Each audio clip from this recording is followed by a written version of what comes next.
সুপ্রভাত আমার প্রিয় পরিবার, তোমরা সবাই কেমন আছো? আশা করি সবাই ভালো আছো। আমরাও মোটামুটি আছি। এখন বাজে 6:45, আমরা বেরিয়ে গেছি। তো কেন এত তাড়াতাড়ি যাচ্ছি বলো তো? তোমরা তো জানো আমাদের এত তাড়াতাড়ি না, আমাদের গেলে আমরা 8টার দিকেই যাই। কালকে যেই বোনদেরকে ভিডিওতে দেখলে, আজকে ওদের স্যারের হচ্ছে অ্যাপার্টমেন্ট, স্যার আজকে ওদের দেখবে। আর যেহেতু ওরা নতুন, যতই মানে ওদের আর কি স্লিপে মানে ওদের যে টিকিটে স্যার যে দেখবে সেই টিকিটে লেখা আছে 12টায় দেখবে। তো ওরা যথারীতি আমাকে 6টায় ফোন করেছে। তো 6টার সময় আমি উঠে, আমরা 6:30টার মধ্যে মানে বাসি ঘরও ঠিক করে ঝাড় দিইনি, আমরা মা মেয়ে রেডি হয়ে বেরিয়ে গেছি। কারণ একটা মানুষ আমাদের উদ্যোগে এসছে যে দিদি যেইভাবে যাচ্ছে দিদির পথে সেইভাবেই চলবো। তো সেই মানুষটাকে আমি পয়সা না দিতে পারি, তাকে আমি একটু সহযোগিতা, তাকে আমি একটু সাপোর্ট দিতে পারি। তো বোন আমাকে ফোন করলো। বোন আর আমার বয়স প্রায় সমান সমান দেখলাম। তো যাই হোক, আমি বোনই বললাম, সে আমার থেকে বড় হোক বা যাই হোক, বোন যেহেতু প্রথম দিন থেকে বলেছি, তো বোনই বললাম। তো আমরা হসপিটালে চলে এসেছি, মানে ওরা আগে চলে এসছে, ওরা আগের বাসে এসছে, আমরা পরের বাসে এসছি। তো আমি বললাম তোমরা গিয়ে আগে তো হসপিটাল যে কার্ড নাম্বারটা মেন ওটা তোমরা বানাতে লাগো, আমরা আসি। তো আমরা চলে এসেছি। এবার ওদেরকে ভিতরে ঢুকতে দেবে না, এন্ট্রি না করলে কিন্তু ঢুকতে দেয় না। আমাদের তো কেমোর ডায়েরি আছে, আমরা যখন খুশি তখন ঢুকতে পারি, ওরা তো ঢুকতে পারবে না, ওদের তো 12টায় এন্ট্রি হবে, আর আমাদের বিএমটিদের একটাই এন্ট্রি হয়। তো আমি ঢুকে গেছি ভিতরে, আর বোনও আমার সাথে ঢুকে গেছে। এবার ভাইকে তো আর ঢুকতে দিচ্ছে না, বোনের বরকে। তো আমি এখানে ওদেরকে বসিয়ে রেখে আমি আবার ওই পাশের গেট দিয়ে আমি আমার মানে কেমোর ডায়েরিটা, মানুর কেমোর ডায়েরিটা দিতে গেছি। তো যথারীতি সিকিউরিটি আমাকে দেখে ফেলেছে, আমাকে ধরেছে, জেরা করছে, তোমার পেশেন্ট কোথায়? আমি বললাম আমার পেশেন্ট ছোটো, আমি এখানে বসিয়ে রেখে গেছি। তো ভাইকে এই দিক দিয়ে বললাম, ওই মেন গেট দিয়ে আমি ঢুকে আমি বললাম এই গেট দিয়ে আসতে। তো এই যে আমি আবার এই দিক দিয়ে ডায়েরি নিয়ে দেখো আমরা ভিতরে ঢুকে গেছি, বোনকে আগে ঢুকিয়েছি, তারপরে ওদেরকে এখানে বসিয়ে আমি মেন গেট দিয়ে গেছি। কিছুতেই ভাইকে ঢুকতে দেয়নি। তো এখানে কি করব, 5তলায় যেতে হবে। আমি হিমোটোলজি ডিপার্টমেন্টে বোনকে নিয়ে আর মানুকে নিয়ে আমরা চলে গেছি 5তলায় হিমোটোলজি ডিপার্টমেন্টে। আর বোনের পর বাইরে দাঁড়িয়ে আছে, কারণ ওই যে এন্ট্রি করতে পারছে না, ভিতরে ঢুকতেও পারছে না, ভীষণ একটা সমস্যার মধ্যে পড়ে গেছি। তো আমি সকাল থেকে এই পর্যন্ত জল পর্যন্ত খাইনি, মানে তাড়াতাড়ি হুন্ন হুন্ন হয়ে আমি যে ভয়েস দিই পুরো দরজা জানলা একদম বন্ধ থাকে, ভয়েসটা কেমন যেন ইকো ইকো হয়। কিছু করার নেই, বোঝোই লোকের লজে তো বাড়ি তো না যে দরজা জানলা খোলা থাকবে, আর পাশে না ওই ছেলেপেলেরা আর কি গান চালায়, পাশের যে লজে সব ভাড়া রয়েছে তারা তাদের মতন, কাউকে তো বলার নেই। তো আজকে ওয়েসি তোমরা ভালো করে জানো, ওর হচ্ছে ডাক্তার দেখবে, স্যার দেখবে। তো ওদের সাথে এখানে আমাদের দেখা হয়ে গেল।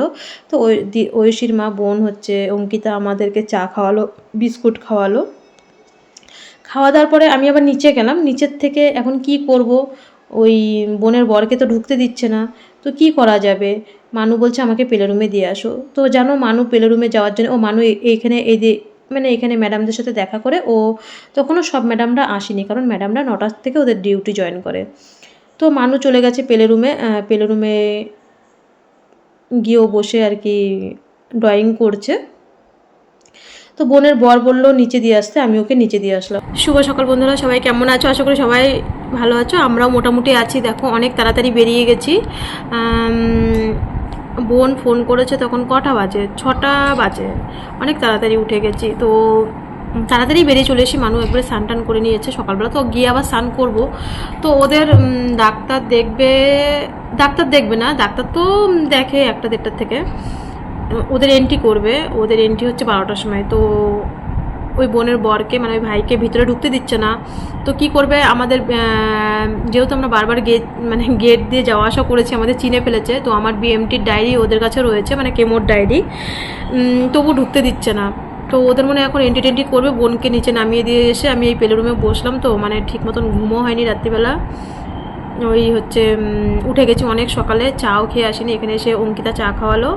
অঙ্কিতারা ওখানে রয়েছে, ওদের এন্ট্রি হয়েছে নাকি, যে ওদের এন্ট্রি তো মানে ওদের হয়ে গেছে, ওদের 8টায় টাইম ছিল, যেহেতু ওরা 3 মাস আগে অ্যাপার্টমেন্ট নিয়েছিল আর এরা তো 2 মাস আগে।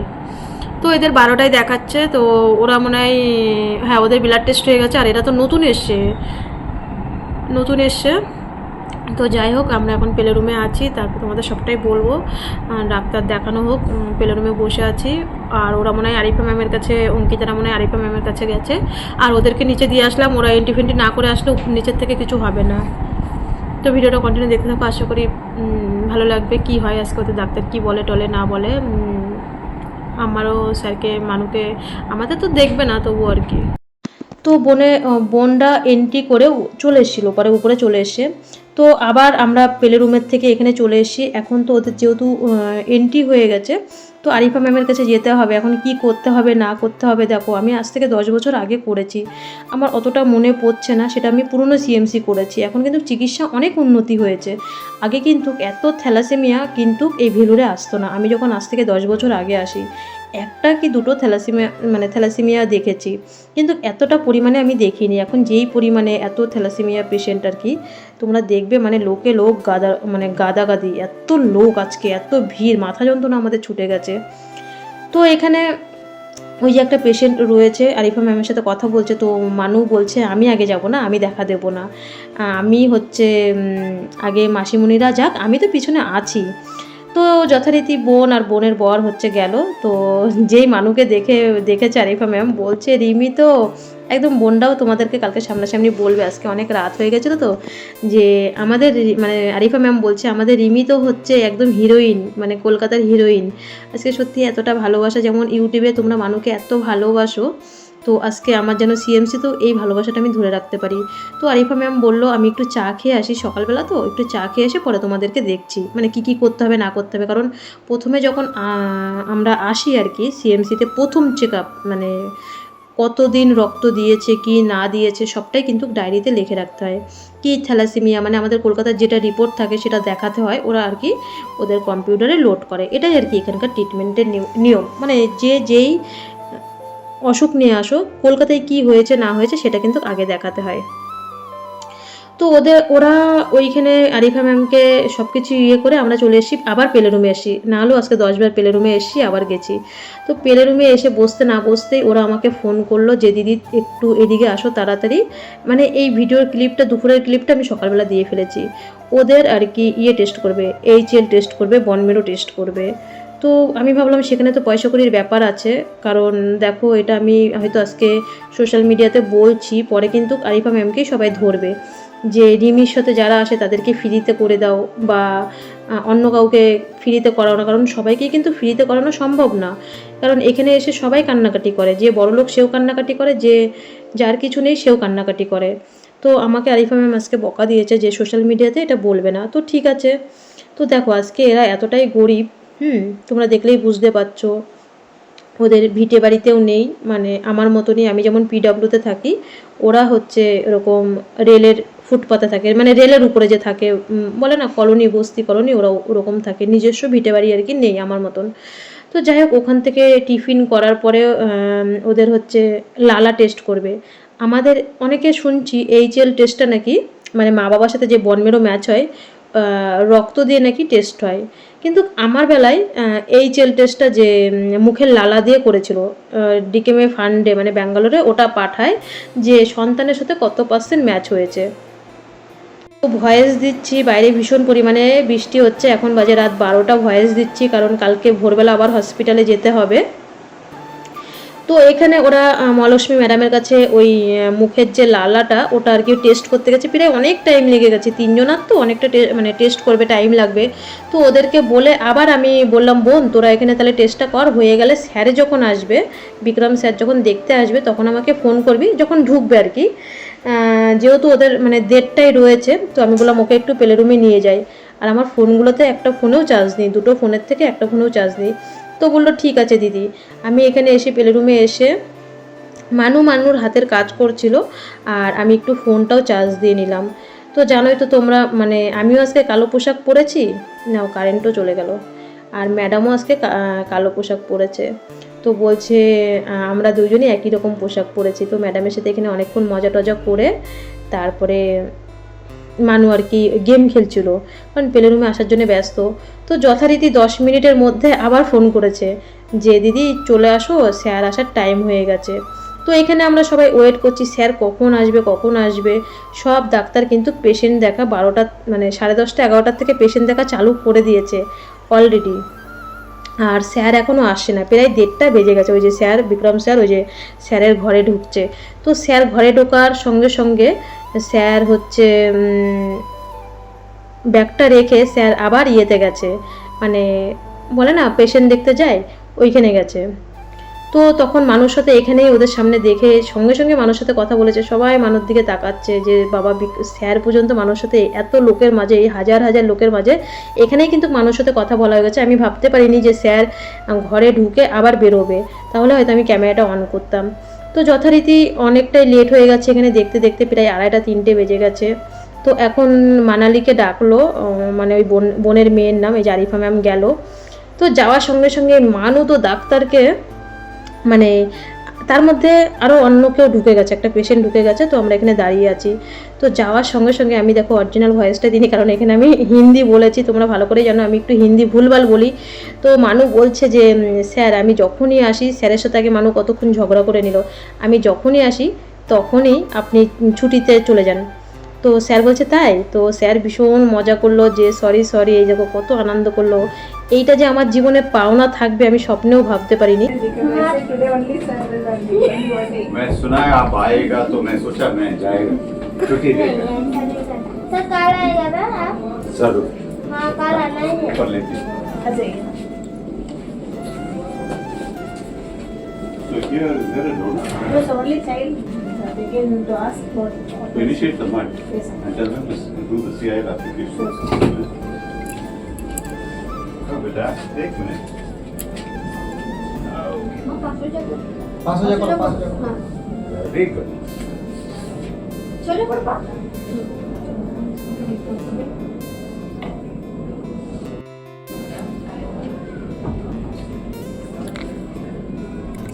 Okay. Come.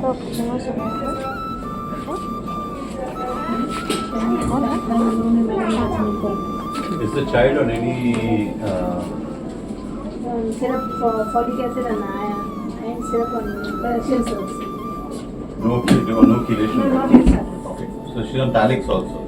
Dialysis and hydroxyl recently started. Okay, doesn't do that. Don't stop anything. Yes. Let's do the blood test and call her back. Yes. So, आपको दो अर्जेंट है तो आप ब्लड टेस्ट सब देने के बाद आप जा सकते हैं, ठीक है? बेसिकली फादर मदर का डिटेल चेक करेंगे। बाई चांस वो भी अनयूजुअल है, लेकिन फादर मदर फुल मैचिंग है तो फादर मदर से ट्रांसफर करेगा। फादर मदर मैचिंग नहीं है तो अनरिलेटेड डोनर को सर्च करेगा, इंडिया में दूसरा डोनर को सर्च करेगा। उसके बाद मिलेगा या नहीं मिलेगा मैं नहीं बोल सकते। 3 महीने के बाद जब आप आएगा मैं बोलेगा नेक्स्ट क्या प्लान है, डोनर मिलेगा या नहीं मिलेगा ऐसा प्लान करेगा, ठीक है? ओके सर आप कोलकाता में फेमस हो गए। ओके कल मैं आऊंगी, आपको लाना ही है। जरूर मैं फिर 3 महीने के पहले आऊंगी आप नहीं। और मैं छुट्टी दे दिया लेकिन आपसे कब रिपोर्ट ठीक है, उन्होंने छुट्टी देवा बोला नहीं है। नहीं তো তোমরা আমার ভুলভাল হিন্দি শুনলে তো ওখান থেকে বেরিয়ে দেবাশিসটা তোমরা আমার নিচের ভিডিও দেখলে বুঝতে পারবে যে বিএমটির আগে আমাদের প্রসেসেস মানে কি প্রসেস ছিল, কি করতে হবে, বিএমটিতে গেলে রিস্ক আছে, সবটাই দেবাশিসটারের সাথে। তো দেবাশিসটার মানে মানে হিমোটোলজি ডিপার্টমেন্টের মোটামুটি নার্স বলো ডাক্তার বলো মানুষকে সবাই চিনে গেছে, তার একটা নিশ্চয়ই কোনো কারণ আছে। তো সেই কারণটা আমি কোনো দিন যদি সময় আসে সেটা বলবো। এর জন্যই কিন্তু দেখো হাজার হাজার ছেলে মেয়েদের কিন্তু ট্রান্সপ্লান্ট হচ্ছে, মানে 1 মিনিট ট্রান্সপ্লান্ট হচ্ছে থ্যালাসেমিয়া। তার মধ্যে মানুষকে কেন এত ভালোবাসে, নিশ্চয়ই একটা কোনো কারণ আছে। তো এখানে আরে দেবাশিসটার মানুষকে অনেক আদর করলো, অনেক রকম একটু গল্প হলো, সেগুলো আমি আর কি এখনই অন ক্যামেরায় শোনাতে চাই না। কোনো দিন যদি সময় আসে, ভগবান যদি কোনো দিন সময় দেয় তো তখন শোনাবো, এখন শোনালাম না। তো ওইখানে দেবাশিসটারের সাথে কথা বলে আমরা এখানে বসে আছি। আর কি পেমেন্ট করবে, কি ব্লাড টেস্ট করবে, তো ওরা সেটাই করতে গেছে। তো এখানে তোমাদের এই ম্যাডামরাও আমার বিএমটির সময় দেখতে পারবে। বিএমটির পরে যে ওপিডি হতো, তো প্রত্যেকটা ওপিডিতে এই ম্যাডাম মানে যে সাদা রক্ত যেখানে আর কি ডোনেট হয় এই ম্যাডাম ওখানেই চাকরি করে, 5 তলায় ডে কেয়ারের ওখানে। তো তো মানু যে ওপিডি করতে যেত, প্রত্যেকটা ওপিডিতে মানুকে হয় পেন্সিল নাই খাতা নাই রবার দিত। তো আজকে আবার দেখা হয়ে গেল, প্রায় 3 মাস পরে দেখা হলো। তো এখানে ম্যাডামের সাথে কথা বলার পরে আমরা আবার প্রায় এখন 3:30 বেজে গেছে। তো আমরা চলে গেলাম প্লে রুমে, আর বোন আর বোনের বর চলে গেল ক্যাশ কাউন্টারে। ওদের আবার হসপিটাল কার্ড করতে হবে। তো এখানে মা বাবার হসপিটালের কার্ড করতে হয় থ্যালাসেমিয়াদের, কারণ মা বাবার কেরিয়ার কেমন কেরিয়ার সেটাও তো একটা রিপোর্ট আসবে। আমাদেরও করা আছে, যখন 2000 বলছি, যখন আমি প্রথম আসি তখন মানুর বাপি আসেনি, আমার ছোটদার মা এসেছিলো, তখন আমি আমার কার্ড করা আছে। আর মানুর বাপি পরে করেছে, মানে আগে আমার থ্যালাসেমিয়া টেস্টটা হয়ে গেছিলো মানুর বাপির পরে, কারণ সে তো কোনো দিন স্বীকারই করে না সে একজন কেরিয়ার। তো যাই হোক, তারটা পরে করা হয়েছে, মেয়ের ট্রিটমেন্টের জন্য করতেই হবে, তার কোনো কিছু করার নেই। তো এখানে প্রায় আমাদের 4:30-5টা বেজে গেছে, কারণ ওইখান থেকে কাট করে আসার পরে আরিফা ম্যাম দেখা করতে বলেছে। কিছুতেই আরিফা ম্যামের সাথে দেখা করতে পারছি না, প্রায় 6:30 বেজে গেছে। দেখো আরিফা ম্যাম স্যারের ঘর থেকে বেরিয়েছে। তো আরিফা ম্যামকে সবাই মানে একদম ছেঁকে ধরেছে, মানে এটা ওটা ওটা ওটা জানার জন্যে। প্রায় 6:30 বেজে গেছে, আর আমি ভিডিওতে ভয়েস দিতে গিয়ে না হলেও 10 বার বন্ধ করেছি। আজকে রাত প্রায় এখন 12টা বাজে, ভেলুরে কিন্তু প্রচণ্ড বৃষ্টি হচ্ছে। তো এখানে সব কিছু জানার পরে প্রায় এখান থেকে বেরোতে বেরোতে 6:30 6:45 বেজে গেছে। আর ভালো লাগছে না, সেই সকালবেলা ডিম টোস্ট আর ডিম সিদ্ধ খেয়েছি, কিন্তু কিছু করার নেই। ওদের একটা আজকে প্রথম দিন, মানুকে আমি ভাই ফল কিনে দিয়েছে, মানুর টাইম টু টাইম খাওয়া, কিন্তু আমি ঘর থেকে যেহেতু করে নিয়ে আসিনি, বোনের বর হচ্ছে জানে মানুর ওষুধ আছে, সবটাই খাবার দিয়েছে। তো বেরোতে বেরোতে দেখো বাসের প্রচণ্ড লাইন, যেহেতু আমার বিএমটির ডায়েরি আছে, আমাদের এক লাইন, বোনের হয়ে গেছে আর এক লাইন। দেখো সবাই চলে গেছে হসপিটাল থেকে। আর বেরোতে বেরোতে এখান থেকে প্রায় 7টা বেজে গেছে, কারণ আর রুমে যেতে যেতে আমাদের 8টা বেজে গেছে। ভীষণ ক্লান্ত লাগছে, সেই কালকের এঁঠো বাসনও সকালবেলা মাজতে পারিনি, এত তাড়াতাড়ি করে বেরিয়েছি, কি বলবো আর কিছু বলার নেই। দেখো বোনের মেয়েটাও সেই সকালবেলা গেছে 6:30টার সময়, ছোট মানুষ তো ক্লান্ত হয়ে ঘুমিয়ে পড়েছে। আর এই যে এসেই আমি আর 1 মিনিটও বসিনি, প্রায় 8টা বেজে গেছে ঘরে আসতে আসতে। 12 ঘন্টা 13 ঘন্টা কিন্তু বাইরে ছিলাম, একটা যায় তাই কথা। তো মানুকে বললাম তুমি তাড়াতাড়ি বাথরুমে যাও, স্নান করে নাও, আমি তাড়াতাড়ি সেই কালকে রাতের বাসন ছিল সব ওইভাবে, তো আমি তাড়াতাড়ি বাসনগুলো মেজে তারপরে স্নান করব, তারপরে একটু চা খাবো, কারণ চা না খেলে মাথা যন্ত্রণা করছে। সেই সকালে ওখানে গিয়ে একবার চা খেয়েছিলাম, আর বিকালবেলা আসার সময় সেটার মানে ভিডিও করা হয়নি, ভাই একবার চা খাইয়েছিল, কারণ বাসের ওখানে প্রচণ্ড লাইন। তো ওই লাইনে দাঁড়াতে গেলে 2 ঘন্টা দাঁড়াতে হবে। তো ভাই বলছে যে দিদি একটু চা খেয়ে নাও, চা খেয়ে তারপরে লাইনে দাঁড়াই। প্রায় তো তখন 6:30 বেজে গেছে, তখন একটু চা খেয়েছিলাম। তো ওই ছোটো কাপে চা খেয়ে তো পোষায় না, একটু তো বেশি চা খাই আমি। মানু এদিকে স্নান করে বসে আছে, মানু বলছে মা আমিও না সারাদিন চা খাইনি, তো একটু চা করো না, চা খাবো, মানে আদা দিয়ে ভালো করে চা করো। তো আমি বললাম ঠিক আছে তুমি স্নান করতে লাগো, আমি তাড়াতাড়ি বাসনগুলো মেজে ফেলি। কালকের এঁঠো বাসন দেখি গন্ধ বেরিয়ে গেছে, যদিও ভিজিয়ে রেখে গেছিলাম, তবুও বলে না এঁঠো বাসন থাকলে ঘরের ভিতরে কেমন লাগে। তো আমি বাসনগুলো মেজে তাড়াতাড়ি একটু স্নান করে চা করতে চলে এসেছি। চা আর ওই যে দিদি টোস্ট বিস্কুট দিয়ে গেছিলো, তো টোস্ট বিস্কুট আর চা খেয়েছিলাম। ভাবছি চাটা খেয়ে তোমাদের সাথে একটু কথা বলে নিই, তার মধ্যে ফোন চার্জে বসেছি, একটা ফোনে চার্জ নেই, 2টো ফোনের থেকে একটা ফোনে। তো সবাই ফোন করলো, একটু কথা বললাম, রুমাদি ফোন করলো, তারপরে সবাই হোয়াটসঅ্যাপে মেসেজ করলো, সবার সাথে কথা বললাম, আমার মায়ের সাথে একটু কথা বললাম ফোনে। তো বন্ধুরা এই যে স্নান করে আসলাম, স্নান করে এসে একটা 2টো ফোনের থেকে একটা ফোনেও চার্জ নেই। আগে ফোনগুলো একটু চার্জে দিলাম, চার্জে দিয়ে চা মানে দেখলে তো চা করে এই যে খেলাম, আগে চা খেলাম, খাওয়ার পরে মানে ফোনটা একটু চার্জে বসিয়ে হায়দ্রাবাদের থেকে দিদি, ওই যে হায়দ্রাবাদের একটা দিদি বলি না, ওনার মেয়ে ডাক্তার যে, তো দিদি এমনি আর কি ভিডিও কল করলো, তো একটু ভিডিও কলে কথা বললাম। মা আজকে অনেকবার ফোন করেছে, আমার ফোনে চার্জ নেই, বারবার ফোন কেটে দিচ্ছি। বদ্দা ফোন করেছে, খালি বদ্দাকে ফোন করে বলেছি চার্জ নেই বদ্দা, ওই তুই মারে বলে দিস, দাদাকে বললাম তুই মাকে বলে দিস। তো ও বাড়ি নেই, মাকে বলেনি, মা বারবার ফোন করে যাচ্ছে, কারণ সারাদিন ফোনে কথা হয়নি, টেনশন তো হয়, মা তো মাই হয়। মা বারবার ফোন করে যাচ্ছে, আগে মাকে ফোন করলাম, তারপরে ভাবছি তোমাদের সাথে কথা বলি, তারপরে রান্না করবো। এখন প্রায় 8:30 পৌনে 9টা বাজতে গেছে। কটা ভাত করব আর একটা বেগুন একটা আলু আছে, বেগুন আলু দিয়ে ভাজবো, আর কিছু করব না। কারণ দোকান বন্ধ হয়ে গেছিলো, ভাবছিলাম ডিম নেব নিচে, তা মা আসার সময় দেখি দোকানটা খোলেনি না কি বন্ধ হয়ে গেছে জানি না, মাঝে মধ্যে এইদিকে 8টা 8:30টার দিকে বন্ধ হয়ে যায়। তো যাই হোক, আজকে স্যারের সাথে প্রথম যখন স্যার ব্যাগ স্যারের অফিসে রাখলো, আবার বেরিয়ে গেল, মানে মানে ওয়ার্ডে গেছে হয়তো, তখনই মানুকে দেখে বলছে হাই রিমি, এরকমভাবে বলছে। তো আজকে মানু স্যারকে ভীষণভাবে বলেছে, বকাবকি করছে, আমি যখনই আসি আপনি তখনই চলে যান ছুটিতে। তো স্যার, তোমরা তো ভিডিওতে দেখলেই, স্যার আর ওরাও বোনরাও বলবে যে স্যার না হলেও ওদেরকে আধা ঘন্টা 30 মিনিট মতন ওদেরকে বুঝিয়েছে। কালকে ওরা ব্লাড টেস্ট করবে, যে ব্লাড টেস্ট করে ওদের বাড়ি চলে যেতে হবে। তো আবার 3 মাস পরে ওদের আসতে বলেছে, যদি মা বাবার সাথে না ম্যাচ করে। ভাই বোন তো নেই, কারণ ওই তো ছোট, 2 বছর 2.5 বছর বয়স, তো না হলে এখনও তো অনেক ছোট, দেখা যাবে বছরে বছরে তো অ্যাপ্লাই করতে হয় ডোনার না পেলে, যেটা আমি করেছি। তো কোনো ব্যাপার নেই, এখনও অনেক ছোট আছে, স্যার বললো এখনও অনেক ছোট আছে, যেমন আমাদেরও বলেছে। তবু খুব আগে আমাদের 10 বছর আগে একটা অন্যরকম ছিল, আর 10 বছর এখন একটা অন্যরকম। স্যার অনেক সুন্দর করে, রিমি দাসের পেশেন্ট, মানে রিমি দাসের পেশেন্ট বলছি, রিমি দাসের কলকাতার লোক, বাড়ি আমাদের আর কি ওইখানকার লোক।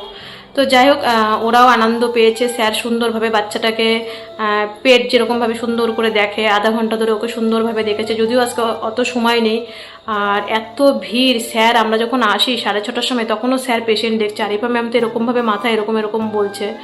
তো ঐশীরা আগে চলে এসেছিলো, ওরা ওদের আগে হয়ে গেছিলো, তো ওদের রিপোর্ট তুলতে বলেছিলো। রিপোর্ট আমি আরিফা ম্যাম বলছে আমি এখন পারবোই না, হয় কালকে আসতে হবে, নাই মানে যার রিপোর্ট তার হাতেই দেয়, অন্য লোকের হাতে রিপোর্ট দেয় না। তো স্যার আমরা 6:30টার সময় বেরিয়ে গেছি, তখনও স্যার পেশেন্ট দেখছে, মানে যেমন পরিমাণে থ্যালাসেমিয়া বা লিউকোমিয়া বা ক্যান্সার, এত পরিমাণে পেশেন্ট। আবার গ্যাসটা অফ হয়ে গেছে। যাই হোক বন্ধুরা, মানে আর কি ওরাও সুন্দরভাবে দেখো। আজকে আমরা যখন প্রথম, মানে আমরা যখন 10 বছর আগে আসি, আমাদের তখন টোটাল 70,000 টাকা খরচা হয়েছিল, মানে রিপোর্টে প্রায় 50 থেকে 55,000 টাকা। আর আমরা প্রায় এরকম দুর্গাপুজোর মানে পুজো হচ্ছে, মানে দশমীর পরের দিন বাড়ির থেকে বেরিয়েছিলাম। তো আমাদের সেই সময় প্রথমবার এসে 70,000 টাকা খরচা হয়েছিল। আমরা হচ্ছে লোকনাথ লজে ছিলাম, ওরা এখন যেই লজে আছে পাশে আর কি, আমরা লোকনাথে ছিলাম। পুরো আমার ছোদ্দা এসেছিলো আর মা এসেছিলো আমার সাথে প্রথমবার, তারপরের থেকে আমি একা আসি। তো প্রথমবার 70,000 টাকা, মানে 70,000 টাকা, মানে 70,000 টাকাই আমার বাবা দিয়েছিল। তো সে থেকে তো এখনও সেই বাবা দাদা বড়দা ছাড়া আর কে দেবে। তো 55,000 টাকা রিপোর্ট করেছিলাম এইচএল দিয়ে। ওদের কিন্তু এইচএল টেস্টটা রিপোর্টটা 22,000 টাকা লাগেনি, ওদের মাত্র টোটাল থ্যালাসেমিয়া টেস্ট দিয়ে ওর মানে মেয়ের মা বাবার তো থ্যালাসেমিয়া, আমাদের যতই কলকাতার সরকারি রিপোর্ট বা বেসরকারি থাকুক, এখানকার মতন রিপোর্ট করতে হয়। সে যেই পেশেন্ট আসো এখানকার মতন এখানকার রিপোর্ট করতেই হবে। তো ওদের টোটাল 15,000 টাকায় ওদের রিপোর্ট হয়ে গেছে, 15,000 টাকায়। আর আমরা 10 বছর আগে এসে আমাদের 55,000 টাকা রিপোর্ট লেগেছিল। তো দেখো, আমি আজকে স্যারের সাথে আমি মানে, কারণ কি বলতো, আমি যদি এগুলো ভিডিওতে বলি না, অন্য কেউ থ্যালাসেমিয়া এসে তারাও বলবে যে ওদের রিপোর্ট ফ্রি করেছো, আমাদের কেন করনি। তো আরিফা ম্যাম একটা কারণে আজকে আমাকে ভীষণ পরিমাণে বকা দিয়েছে, কারণ আমি একটু বলে ফেলেছিলাম যে এইচএল টেস্টটা মানে আর কি, আমি আর কি বলে বোঝাতে পারবো না। যাই হোক, আরিফা ম্যাম আমার কাছে বকা দিয়েছে যে দেখো রিমিকা মাম্মি, উনি তো বাংলা বলতেই পারে, তুমি কিন্তু ভিডিওতে এইভাবে বলো না, যে আমাদের কিন্তু সবাইকে কিন্তু রিপোর্ট, যে বড় লোক সেও এসে তখন বলে যে ওদেরকে রিপোর্ট ফ্রি করিয়ে দিয়েছো, আমাকে কেন ফ্রি করাচ্ছ না। তো বলেছে তুমি ভিডিওতে বলো না, কারণ তোমার ভিডিও দেখে অনেকে এসেই বলে যে এইচএল টেস্টটা যেটা 22,000 টাকা লাগে, সেই রিপোর্টটা।